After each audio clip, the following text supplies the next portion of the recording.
This is 3FM. The Isle of Man was one of the first places to give women the vote back in 1881. If you go up on Marine Drive, you'll see the bridge up there that was built in 1891. It's looking fairly decrepit, so it's an awfully long time ago.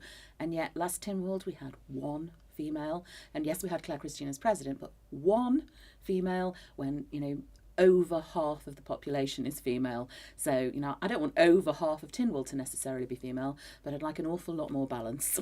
I'm at a point in my life now where I've had a successful career, which I have thoroughly enjoyed. But when I came into teaching, everybody retired at 50. That's obviously no longer an option. So I really would like to do something different with the next phase of my life. And I think I've got quite a few more good years to give. So I'd like to give that to something different, doing something that I've already done for most of my life, which is serving my community and empowering people and making people's lives better and hopefully making a difference. Within Douglas East over the next 5 years, obviously the big one currently is the promenade, and I think that's a hugely contentious issue. I think there's a huge problem between the sort of divide between the government and the local council, and there's been all sorts of passing the blame and passing the buck. I'd really like to see a much more symbiotic relationship between Douglas Council and the national government, working together in the interests of the residents of Douglas East and the whole of Douglas. I also think we've got a lot of blots on the landscape. The obvious ones are places like Castle Mona, the Old Park Road site, Lord Street bus station, but then also places like the Imperial Hotel, which is a massive building. And I've mentioned before that I think perhaps the Castle Mona could be used as student accommodation. The same with the Imperial. If it's structurally sound, get it into use. It's not the idea of pop-up shops. We could use these places short term and have them spruced up and working, because I think they'll sell an awful lot better as a functioning building than just an empty eyesore. Accommodation is something I'm hugely passionate about, because I think people, when we have people like coming out of prison, for example, or people coming to the island for short-term work, they need temporary transitional accommodation, and we're very short of that. Yes, we've got hotel beds, but they're far too expensive for people, and we also need people to feel a bit more security in their accommodation as well. And because we've got a multinational group of people within Douglas East, they're not voters necessarily, because they're not here. They may well have been here for the summer season, but they're here and they need their rights represented. And it's not just the people who will vote for me, it's everybody in Douglas East that I need to represent. I think there are an awful lot of people, low income people working in things like retail and working in the hotel sector and working in the care sector, who are in bedsit accommodation, and very often some of that accommodation is of extremely poor quality, and they're frightened to speak out because the landlord will just say, sling your hook then. So I think that's why it's important to have some legislation that gives people a degree of protection, not a manacle or a handcuff. And I don't want to be punitive to landlords, but I just want more stability and for people to feel, I know where I'm going to lay my head for the next month, not am I going to be chucked out tomorrow.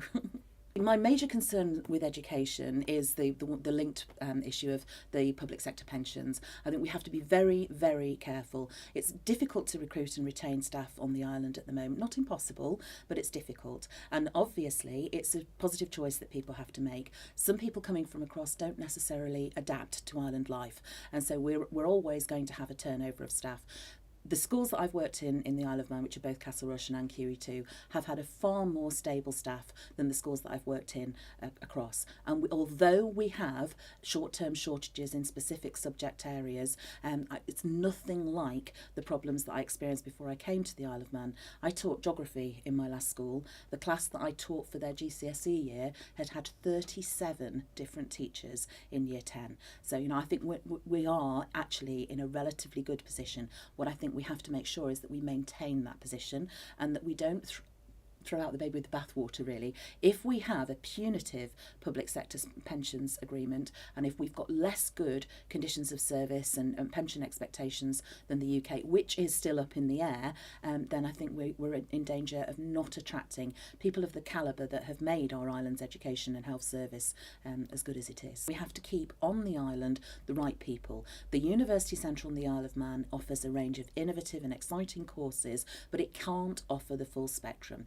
It's always going to be of a relative size, and I think we have to ensure that we're keeping on the island students who it's beneficial to keep on the island.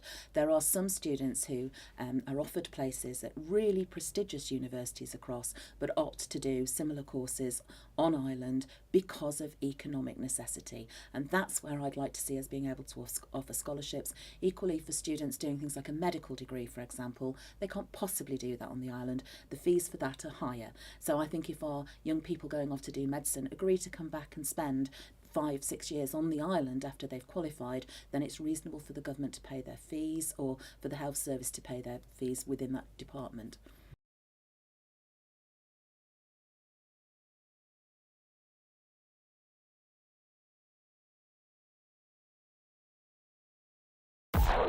More music for the Isle of Man. 3FM.